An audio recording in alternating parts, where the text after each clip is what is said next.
everybody, Kirk here from LearningGolf.tv. Today talking to you about the flat spot in the golf swing and the difference between what amateurs and pros are doing, and also how you can improve this in your own golf swing.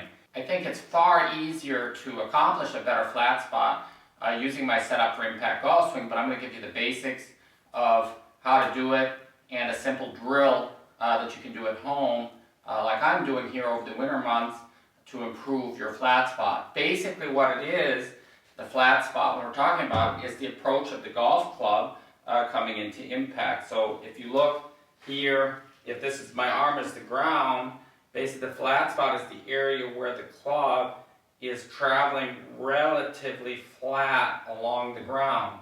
Most people are releasing the club earlier so the club comes in too steep and then comes up, whereas the pros have a very long flat spot, in some cases about 8 inches long along the ground. So that's where the club is coming into impact and it stays very flat and very level to the ground. So if you were going to make a divot, it would be more like a bacon strip than a pork chop. A lot of people I know don't even take divots at all. But I'm going to show you how this is actually possible. A lot of people believe that it's really not possible to have a flat spot because the swing is so circular in nature.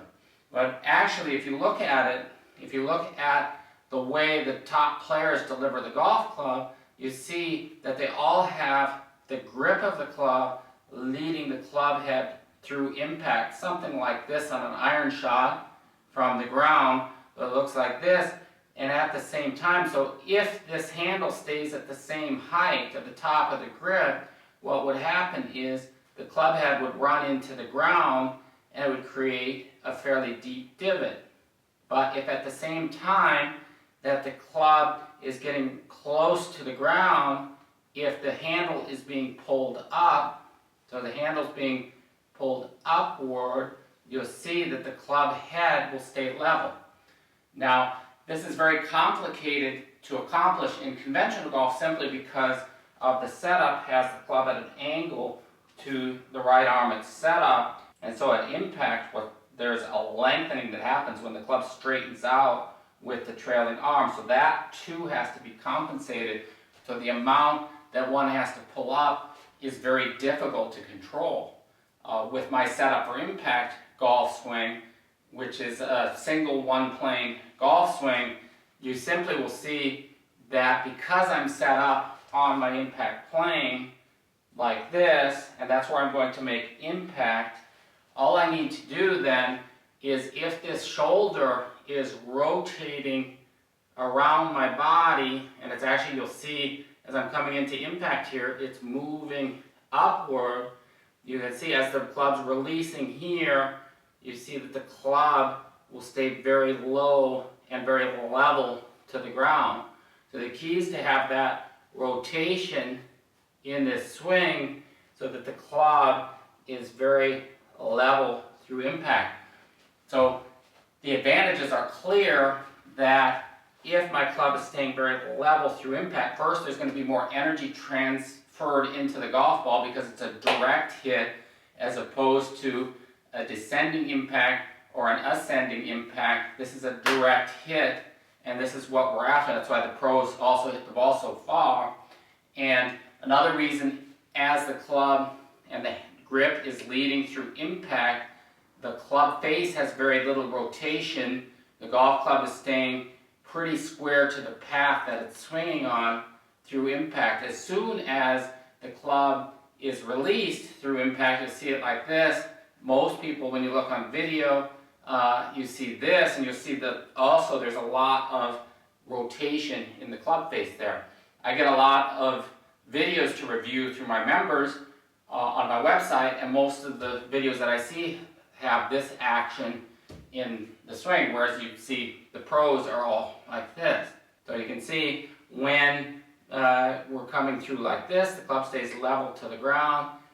You have much less chance of hitting the ball fat or thin. You'll hit the ball in the center of the club face because of the grip on the shaft lean forward through impact. And so if you get this all correct, it's nice and flat, and it's much easier to hit great golf shots. So my setup for impact swing will make this much easier to achieve. What I'll do when I'm practicing is simply make some short slow motion swings, maybe to here, and then I'll practice coming in slow motion. I'll practice coming in and have the club coming down as it gets close to the ground. I'll continue to rotate and exactly simulate the impact that I want. So the club's coming in and I let it release, and so it's along the ground here, and then I would continue through. And so I would do that many times here, coming into impact, and then I feel the club scooting along the ground and basically going around my body. So here, you see it's very close to the ground here, and then I continue to turn as I let the club release along the ground. So I would then after that, make some practice swings, just trying to feel the same thing. And so here inside where I practice in the winter on a mat, you can really hear it when it glides across the mat, versus what a lot of people would have is, a lot of people hate getting off mats because they're too steep and so on, and so you get really quite a blow into the mat. And what we want is thinking of a bacon strip that the club's just going to glide over the mat. So the drills on my website in the members section, there's a lot of drills teaching you how to improve your flat spot. It's basically steps 4 and 5 in the 7-step learning system. Members can also submit videos for my review. I also cover this in my 3-day schools in Florida and North Carolina. All that information is on the website at learninggolf.tv. And please subscribe here on YouTube and like this video. There's going to be a lot more videos on this topic coming up in the future. So thank you very much. Any questions or comments, put them in the box below. Thank you very much and have a great day.